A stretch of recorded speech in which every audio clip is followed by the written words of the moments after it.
আসসালামু আলাইকুম। কেন অন্যের গোপন দোষ সন্ধান করতে নিষেধ করেছে ইসলাম? মানুষ ভুলের ঊর্ধ্বে নয়, সবার দোষগুণ রয়েছে, ভুল মানুষই করে, ফেরেশতা কখনো ভুল করে না। তাই অন্যের দোষ খোঁজা ও প্রচার করা মুসলিমের উচিত নয়। যে অন্যের দোষ ত্রুটি গোপন রাখে, মহান আল্লাহ তার দোষ ত্রুটি গোপন রাখে। মহান আল্লাহ পবিত্র কুরআনের সূরা হুজরাতে বলেন, হে বিশ্বাসীগণ, তোমরা বহুবিধ ধারণা থেকে দূরে থাকো, কারণ কোনো ধারণা পাপ। আর তোমার একের অপরের গোপনীয় বিষয় অনুসন্ধান করো না এবং একে অপরের পশ্চাতে নিন্দা গীবত করো না। তোমাদের মধ্যে কি কেউ তার মৃত ভাইয়ের গোশত খাওয়া পছন্দ করবে?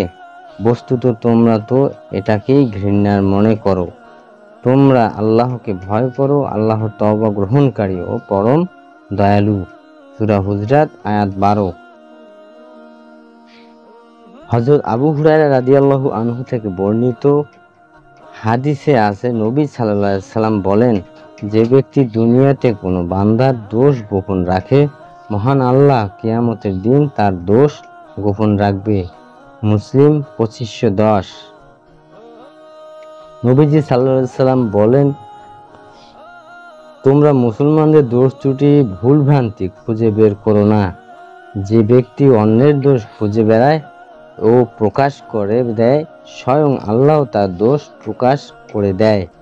আর আল্লাহ যার দোষ ত্রুটি প্রকাশ করে তাকে নিজের বাড়িতেই লাঞ্ছিত করেন।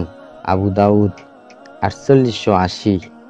হযরত আবু হুরায়রা রাদিয়াল্লাহু থেকে বর্ণিত, তিনি বলেন, আমি নবীজি সাল্লাল্লাহু আলাইহি সাল্লামকে বলতে শুনেছি, আমার সব উম্মত মাপ পাবে পাপ প্রকাশকারী ছাড়া।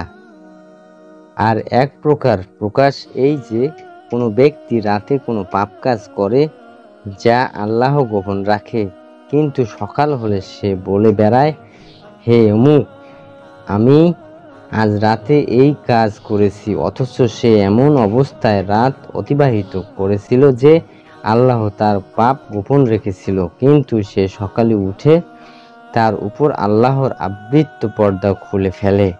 বুখারী 6069 নম্বর হাদিস।